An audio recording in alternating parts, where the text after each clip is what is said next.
दोस्तों यूएफओ अभी तक की इकलौती ऐसी मशीन कही जाती है जो नियर इनफाइनाइट स्पीड से अंतरिक्ष में ट्रैवल कर सकती है। यूएफओ का डिजाइन और उसकी पोटेंशियल ही इतनी एडवांस होती है कि हम इंसान उसको हायर सिविलाइजेशन का यान मान चुके हैं। लेकिन क्या आप यकीन करेंगे अगर मैं आपसे कहूं कि बहुत ही जल्द इंसान भी एक ऐसा इंटरप्लैनेटरी व्हीकल बनाने वाले हैं जो हम लोगों के लिए एक यूएफओ के बराबर होगा।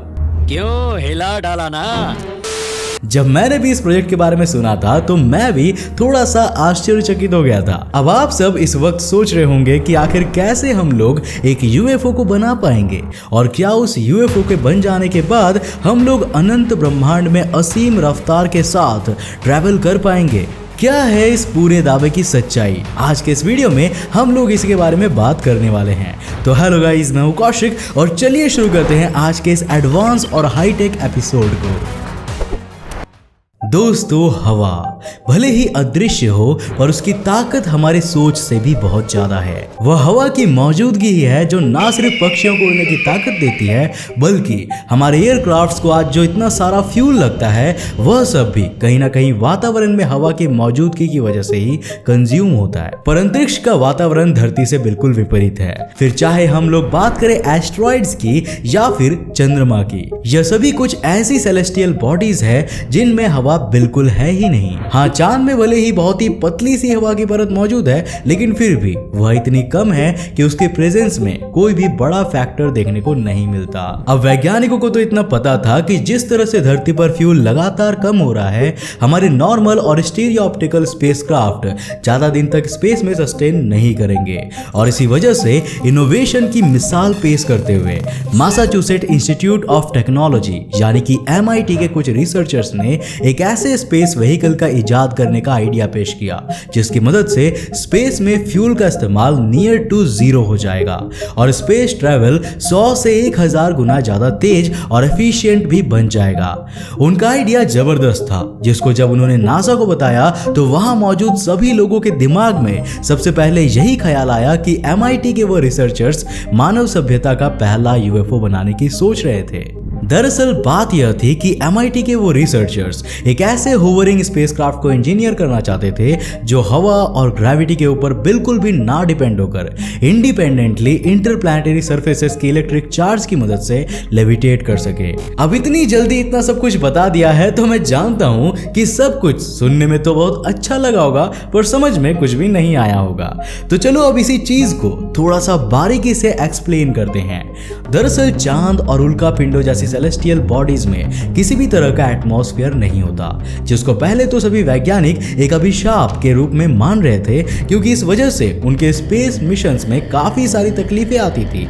लेकिन इस नई टेक्नोलॉजी के कंसेप्चुअलाइजेशन के बाद वह सभी वैज्ञानिक इसी नाकाबिलियत को अपने एडवांटेज के लिए इस्तेमाल करने की सोच रहे हैं। होता क्या है कि अब जैसे कि हमारी धरती पर जब भी सूर्य की रोशनी टकराती है तो उसकी काफी सनलाइट रिफ्लेक्ट हो जाती है और कुछ लिमिटेड पोर्शन ही हम तक पहुंच पाता है। इसका एक बहुत बड़ा कारण हमारी धरती के ऊपर मौजूद ओजोन लेयर भी है जो खतरनाक और जानलेवा अल्ट्रावायलेट रेज को तो रोकती ही है पर साथ ही साथ सूर्य से आने वाली इलेक्ट्रिक चार्ज और बाकी सारे कंपोनेंट्स को भी काफी हद तक कम कर देती है।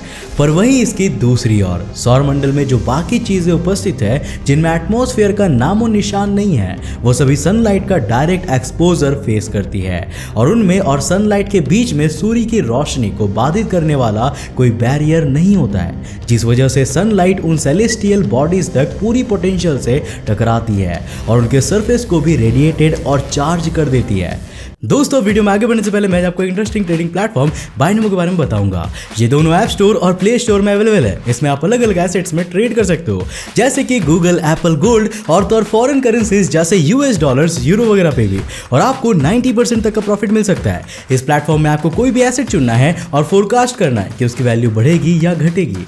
अब देखिए मैं आपको एग्जांपल से बताता हूँ। मैं एक 700 रुपये का ट्रेड अप करता हूँ कि इस एसेट की वैल्यू बढ़ेगी और थोड़ा सा वेट करते हैं एंड यस, मेरा फोरकास्ट सही निकला। अब ये अमाउंट आप अपने बैंक अकाउंट या पेटीएम में सिर्फ 24 घंटों के अंदर विड्रॉ कर सकते हो। इसका मिनिमम डिपॉजिट सिर्फ 350 रुपए है और हाँ, आप मेरा प्रोमो कोड यूज कर सकते हो जिससे कि आपकी डिपॉजिट डबल हो जाएगी। यानी कि जैसे आप 400 रुपए का टॉपअप कीजिए और 800 रुपए पाइए। और तो और मेरे डिस्क्रिप्शन लिंक से बाइनमो डाउनलोड कीजिए और अपने डेमो अकाउंट में 65,000 रुपए पाइए, जिससे आप नई ट्रेडिंग लर्निंग स्किल्स और स्ट्रेटेजीज प्रैक्टिस कर सकते हो। जितना आप एक्सपीरियंस्ड होंगे उतनी आपकी ट्रेडिंग और अर्निंग की स्किल्स और पॉसिबिलिटीज बढ़ेंगी। लेकिन हाँ फ्रेंड्स, ध्यान से ट्रेड कीजिएगा क्योंकि कोई भी ट्रेड में आपके कैपिटल को रिस्क होता है। सो फ्रेंड्स, आज ही बाइनमो डाउनलोड कीजिए, लिंक नीचे डिस्क्रिप्शन बॉक्स में है। आई एम बिंदु मिस्ट आर यू। चांद की सतह पर भी कई जगहों पर इलेक्ट्रिकल चार्जेस पाए जाते हैं जो इस दावे को कहीं ना कहीं सही ठहराते हैं। रिसर्च में पाया गया है कि जब इन जगहों पर उपस्थित डस्ट पार्टिकल्स इसी तरह की रेडिएटेड और इलेक्ट्रिकली चार्ज्ड सनलाइट को रिसीव करते हैं तो उससे ये एक तरह की इलेक्ट्रिक फील्ड का निर्माण करते हैं। अब उसी इलेक्ट्रिक चार्ज की मदद से इसके डस्ट पार्टिकल्स इस हद तक चार्ज हो सकते हैं कि यह स्टैटिक इलेक्ट्रिक चार्ज के जितना चार्ज ऑब्टेन कर सकते हैं। और वैज्ञानिकों के अनुसार अगर इसी इलेक्ट्रिक चार्ज को अपने हिसाब से सोच समझकर यूज किया जाए तो यह हमारे लिए एक पर्याप्त फ्यूल की तरह इस्तेमाल किया जा सकता है। नासा को भी उनकी सोच में दम लगा और इसीलिए उन्होंने इस आइडिया को ना सिर्फ स्पॉन्सर किया बल्कि अपनी एक्सपर्टीज भी उन लोगों के साथ साझा की। अब देखना यह था कि आखिर किस तरह की डिजाइन और मटेरियल इस विजन को सफलतापूर्वक साकार कर पाएगी। और आप हैरान रह जाएंगे कि कई असफल डिजाइन्स को बनाने के बाद सबसे सटीक रास्ता यही निकला कि अगर हम लोग डिस्क के शेप के ऑब्जेक्ट को थ्रस्टर्स की मदद से उसमें जरूरत भर रिपल्सिव इलेक्ट्रोस्टैटिक फोर्स जनरेट कर पाए तो इससे एक बेहतरीन space vehicle in cosmic bodies के लिए बन सकता है। और जब इसका प्रोटोटाइप दिमाग में सोचा गया तो ये ठीक उसी तरह लग रहा था जैसे हम लोग फिक्शनली यूएफओ की कल्पना करते हैं। इसका शुरुआती मॉडल इस चीज पर आधारित है कि कॉस्मिक बॉडीज में मौजूद इलेक्ट्रिक चार्ज उस मशीन को एक स्टार्टिंग बूस्ट देगा, जिसके बाद उसके अंदर के इक्विपमेंट उसी चार्ज को अपने हिसाब से मैनिपुलेट करके इंक्रीज कर सकेंगे और सतह पर बिना उसको छुए यानी कि लेविटेट करने के साथ साथ ये भारी भरकम चीजों को भी उठा पाएंगे, ठीक उसी तरह जैसे फिल्मों में यूएफओज इंसानों को उठाकर ले जाते हैं। इसके अलावा इसके आने वाले मॉडल्स के लिए सोचा जा रहा है कि क्योंकि ये व्हीकल्स पूरी तरह से वैक्यूम को दिमाग में रखकर बनाए जाएंगे, इसीलिए आगे जाकर कुछ माइनर मॉडिफिकेशंस के साथ इन्हें इंटरप्लैनेटरी स्पेसक्राफ्ट के रूप में भी स्वीकार किया जा सकेगा, जो हमारी कल्पना से भी 10 से 100 गुना अंतरिक्ष यात्रा को तेज बना सकेंगे। अगर आपने हमारा हाइपर लूप वाला वीडियो देखा होगा तो आप ये जान ही गए होंगे कि कैसे वैक्यूम के एनवायरनमेंट में छोटा सा फोर्स भी कितना बड़ा इम्पैक्ट प्ले कर सकता है। हालांकि अभी इस बात पर सिर्फ विचार चल रहा है, पर अगर इसके प्रोटोटाइप सक्सेसफुली बहुत ज्यादा कारगर साबित हुए तो इसको एज ए स्पेस व्हीकल भी इस्तेमाल किया जाएगा। हालांकि शुरुआती स्टेज में यह सोचा जा रहा है कि इन मशीन्स को एक रोवर के रूप में यूज किया जाए जो एफिशिएंटली और लॉन्ग लास्टिंग तरीके से हमें नॉलेज भी दे पाएंगे और हमारे एक्सपेरिमेंट्स को भी कर पाएंगे। जरा सोचिए, अगर कुछ इस तरह से इसके आर्टिफिशियल इंटेलिजेंस को डिजाइन किया जाए कि यह बिना ज्यादा इंसानों की मदद के जरूरी सैंपल्स को धरती नहीं तो इंटरनेशनल स्पेस स्टेशन तक डिलीवरी कर सके, तो ऐसे किसी यूज केस में ये गेम चेंजिंग मोमेंट साबित हो सकता है। सही मायनों में ये एक ऐसा व्हीकल है जिसको लेकर इनफाइनाइट पॉसिबिलिटीज है, पर यकीन मानिए अगर यह एक बार मार्केट में सक्सेसफुली ट्रायल में काम कर गया तो उसके बाद हम लोग स्पेस जर्नी के मामले में कभी पीछे मुड़कर नहीं देखेंगे। एक अंडरकवर ट्रायल के दौरान इसके प्रोटोटाइप को जब टेस्ट किया गया था तो वह पूरी तरह से सफलतापूर्वक काम कर गया, जिसको लेकर बाद में MIT ने अपने स्टेटमेंट में बहुत सारे खुलासे किए। उनके हिसाब से उन्होंने एक ऐसे टेस्ट व्हीकल को डेवलप किया था जिसका साइज सिर्फ हमारे एक हथेली के बराबर था और वजन एक अंडे जितना। और बाद में जब उस ट्रायल को अंजाम दिया गया तो उन्होंने बताया कि उनके द्वारा बनाया गया टेस्ट व्हीकल तकरीबन 2 पाउंड यानी कि लगभग 0.9 किलो जितने वजन को आसानी से उठा ले रहा था जब उन्होंने उस व्हीकल को मून के सिमिलर सराउंडिंग में रखा। अब इससे ये बात तो साफ हो गई थी कि उन्होंने जिस डिजाइन को दिमाग में सोचा था और जो उसकी स्टार्टिंग से लेकर उसकी फंक्शनिंग तक उनकी सोच थी वह सब 100% सही काम कर रही थी। और बस इसी ट्रायल की पुष्टि के बाद अब वो बड़े बड़े आकार की मशीन्स को डेवलप करने के लिए गुड टू गो हो गए थे। आगे अपने स्टेटमेंट में उन्होंने ये भी बताया कि चांद की सतह का इलेक्ट्रिक चार्ज इतना केपेबल है कि वह उनके इस व्हीकल को तकरीबन 3 फीट तक की ऊंचाई बड़े आराम से छूने देगा, जिसको समय के साथ साथ बढ़ाया भी जा सकता होता है। इसके अलावा उनके हिसाब से जैसे जैसे इसमें बदलाव किए जाएंगे और जैसे जैसे इसके आकार को बढ़ाया जाएगा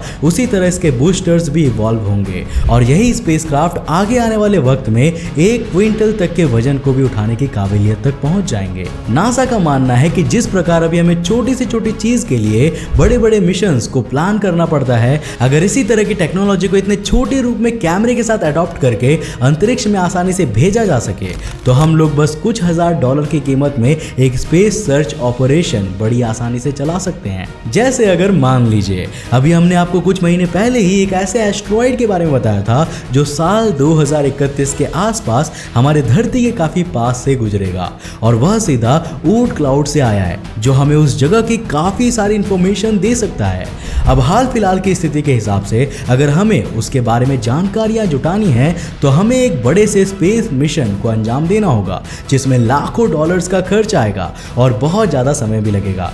पर वहीं अगर हम लोग इस टेक्नोलॉजी को एज एन अल्टरनेटिव इस मिशन के लिए देखें तो हम लोग मात्र छोटा सा होवरिंग रोवर उस एस्ट्रॉइड तक बड़ी ही आसानी से भेज पाएंगे जो हमें मतलब भर की जानकारियां दे देगा और कुछ ऐसी खास तस्वीरें भी उस ऑब्जेक्ट के पास से कैप्चर करेगा कि जिसकी मदद से हमारे पास जरूरत भर का सारा डेटा बस कुछ ही दिनों में आ जाएगा और बहुत ही कम कीमत में हमारा काम भी हो जाएगा। हालांकि यह टेक्नोलॉजी सभी मिशंस में कब तक यूज हो पाएंगे और असल जिंदगी में यह टेक्नोलॉजी कब तक काम में लाई जाएगी इसके बारे में अब तक कोई जानकारी नहीं है। पर इसको लेकर आपके क्या अनुमान है हमें नीचे कमेंट करके जरूर बताइएगा। अब दोस्तों मुझे पता है कि आज के इस वीडियो से आपने काफी कुछ नया सीखा होगा। अगर सीखा तो इस वीडियो को लाइक करने के साथ साथ अपने फ्रेंड्स और फैमिली के साथ जरूर शेयर करना। अब अगर आप नए हो इस चैनल पे और ऐसे इंटरेस्टिंग वीडियोस को देखते रहना चाहते हो तो इस चैनल को सब्सक्राइब करने के साथ साथ नोटिफिकेशन बेल ऑन कर देना ताकि आप देख सको हमारे वीडियो सबसे पहले। तब तक के लिए बाय, जय हिंद।